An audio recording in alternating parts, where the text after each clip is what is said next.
TSC Mansi के YouTube channel और Facebook page पर आप सभी का स्वागत है।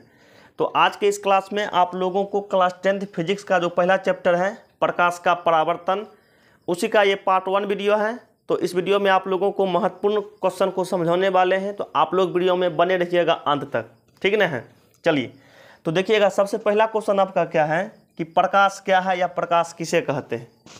प्रकाश क्या है या प्रकाश किसे कहते हैं, तो आपको लिख देना है प्रकाश एक प्रकार का विद्युत चुंबकीय तरंग है, या प्रकाश एक विद्युत चुंबकीय तरंग है जिसकी उपस्थिति में हमारी आँख किसी वस्तु को देख सकती है।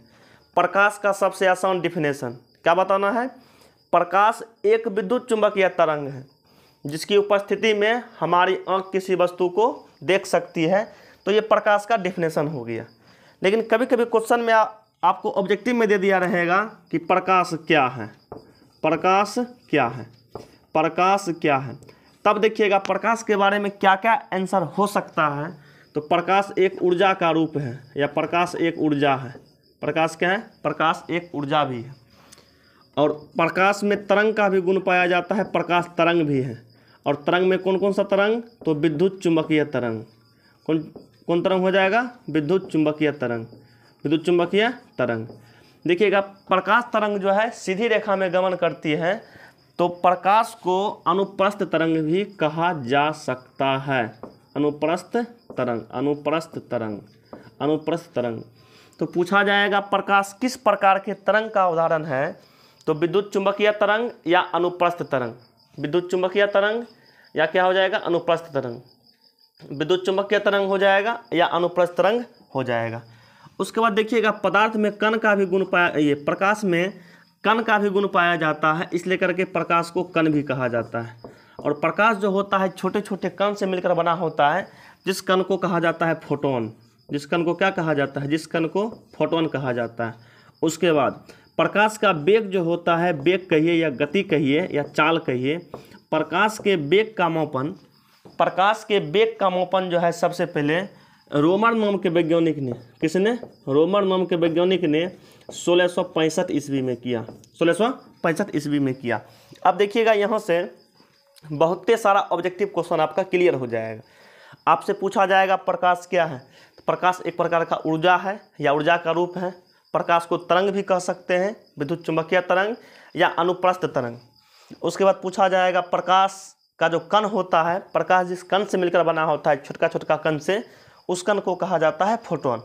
उसके बाद पूछा जाएगा प्रकाश के वेग या प्रकाश का गति या प्रकाश के चाल को सबसे पहले किसके द्वारा मापा गया, तो रोमर के द्वारा 1665 ईस्वी में। पहला क्वेश्चन से संबंधित ये सब बात था।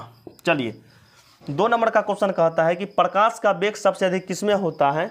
तो आपको पता होनी चाहिए कि प्रकाश का वेग सबसे अधिक जो होता है निर्वात में। किसमें होता है, प्रकाश का वेग सबसे अधिक होता है निर्वात में। देखिए निर्वात ऐसा स्थिति को कहते हैं जहां हम बात नहीं कर सकते हैं, या जहां हवा भी जहां नहीं हो, उसको निर्वात कहते हैं। प्रकाश का वेग सबसे अधिक जो होता है निर्वात में, वो होता है 3 × 10⁸ मीटर पर सेकेंड, सबसे अधिक जो होता है निर्वात में। उसके बाद आएंगे हवा में या वायु में, तो हवा में होता है 3 × 10⁸ मीटर पर सेकेंड, थोड़ा सा कम होता है। थोड़ा सा क्या होता है, कम होता है। क्वेश्चन पूछा जाएगा कि निर्वात और हवा में से सबसे अधिक किस में, सबसे अधिक निर्वात में होता है। हवा में क्या होता है, निर्वात की अपेक्षा थोड़ा सा क्या होता है, कम होता है। इसके बाद चलेंगे जल में, तो जल में प्रकाश का वेग जो होता है 2.25 × 10⁸ मीटर पर सेकेंड। ये आपका किस में हो जाता है, ये आपका जल में हो जाता है। फिर आगे जब बढ़ेंगे तारपीन के तेल में, ठीक ना, तारपीन का तेल, ये तारपीन का तेल जो होता है, तारपीन का तेल में होता है 2.04 × 10⁸ मीटर पर सेकेंड। ये तारपीन के तेल में हो जाता है। उसके बाद आगे चलेंगे कांच में, तो कांच में आपका हो जाता है क्या कहते हैं 2 × 10⁸ मीटर पर सेकेंड। उसके बाद नायलॉन, नायलॉन या रॉक साल्ट, नायलॉन या रॉक साल्ट में होता है 1.96 × 10⁸ मीटर पर सेकेंड। ये नायलॉन और रॉक साल्ट में ये हो जाता है, ठीक है। तो 2 नंबर का क्वेश्चन भी आपका कंप्लीट हो गया होगा। ठीक है, अब देखिएगा 3 नंबर का क्वेश्चन। 3 नंबर का क्वेश्चन कहता है किरण किसे कहते हैं, किरण किसे कहते हैं। तो प्रकाश जिस रास्ता से होकर गुजरती है, ठीक है, प्रकाश जिस रास्ता से होकर गुजरती है उसको कहते हैं किरण। उसको क्या कहते हैं, उसको किरण कहते हैं। प्रकाश जिस रास्ता से होकर गुजरती है उसको क्या कहते हैं, किरण कहते हैं। चलिए ये भी क्वेश्चन आपका कंप्लीट हो गया। 4 में कहता है किरण पुंज किसे कहते हैं। देखिए, किसी निश्चित दिशा में किरणों के समूह को क्या कहते हैं, किरण पुंज कहते हैं। इसी को प्रकाश पुंज कहते हैं, या कि इसी को किरण माला भी कहा जाता है। किसी निश्चित दिशा में किरणों के समूह को क्या कहते हैं, प्रकाश पुंज कहते हैं। क्या कहते हैं, प्रकाश पुंज। अब देखिएगा प्रकाश पुंज का फोटो बनाते हैं। जैसे मान लीजिए प्रकाश निकल रहा है, इसमें जाकर के एक बिंदु पर जमा हो गया, ऐसे करके निकल रहा है, ऐसे करके चल गया। इसमें क्या हुआ, देखिए मतलब इसमें क्या है, किरणों के समूह है। किरणों के समूह को क्या कहेंगे, किरण पुंज कहेंगे। ये ऐसे भी हो सकता है, या मान लीजिए यहाँ से निकल रहा है, इधर से निकल के इधर चल गया, ये निकल के इधर चल गया, ये निकल के इधर चल गया, या ये ऐसे भी हो सकता है, ये ऐसे भी हो सकता है। ठीक ना। तो ये तीनों जो दिए हैं ये तीनों प्रकाश पुंज के क्या है, उदाहरण है। आपसे पूछा जाएगा प्रकाश पुंज या किरण पुंज कितने प्रकार के होते हैं। तो प्रकाश पुंज या किरण पुंज 3 प्रकार के होते हैं। प्रकाश पुंज या किरण पुंज 3 प्रकार के होते हैं। पहला होता है अभिसारी प्रकाश पुंज, उसके बाद अपसारी प्रकाश पुंज, उसके बाद समांतर प्रकाश पुंज। आइएगा सबके बारे में डिटेल्स में आप लोगों को बताते हैं आराम से। चलिएगा देखिए, किरण पुंज कितने प्रकार का होता है, किरण पुंज होता है 3 प्रकार का। अब अगला क्वेश्चन कहता है कि अभिसारी किरण पुंज या अभिसारी प्रकाश पुंज किसे कहते हैं। इसी को संश्रित प्रकाश पुंज भी कहते हैं। अभिसारी प्रकाश पुंज का मतलब क्या हुआ, जिस प्रकाश पुंज की सभी किरणें एक बिंदु पर जाकर के मिलती है। जैसे मान लीजिए यहाँ कोई बिंदु है, यहाँ से किरण आया यहाँ पर मिल गया, यहाँ पर जाकर के मिल गया, यहाँ पर जाकर के मिल गया, यहाँ पर जाकर के मिल गया। तो जिस प्रकाश पुंज की सभी किरणें एक बिंदु पर जाकर के मिल जाती है उसको कहते हैं अभिसारी। उसको क्या कहते हैं, उसको अभिसारी, अभिसारी या संश्रित, उसको अभिसारी या संश्रित प्रकाश पुंज कहते हैं। ठीक है, आगे आता है अपसारी प्रकाश पुंज। अपसारी प्रकाश पुंज इसका उल्टा होता है। जिस प्रकाश पुंज की किरणें एक बिंदु से निकलकर अलग अलग दिशा में फैल जाती है। जैसे मान लीजिए यहाँ से कोई बिंदु है, कुछ किरण निकल के इधर चल गया, कुछ निकल के इधर चल गया, कुछ निकल के इधर चल गया, कुछ निकल के इधर चल गया। ठीक है, उसको कहते हैं अपसारी प्रकाश पुंज। इसी को असंश्रित प्रकाश पुंज भी कहते हैं।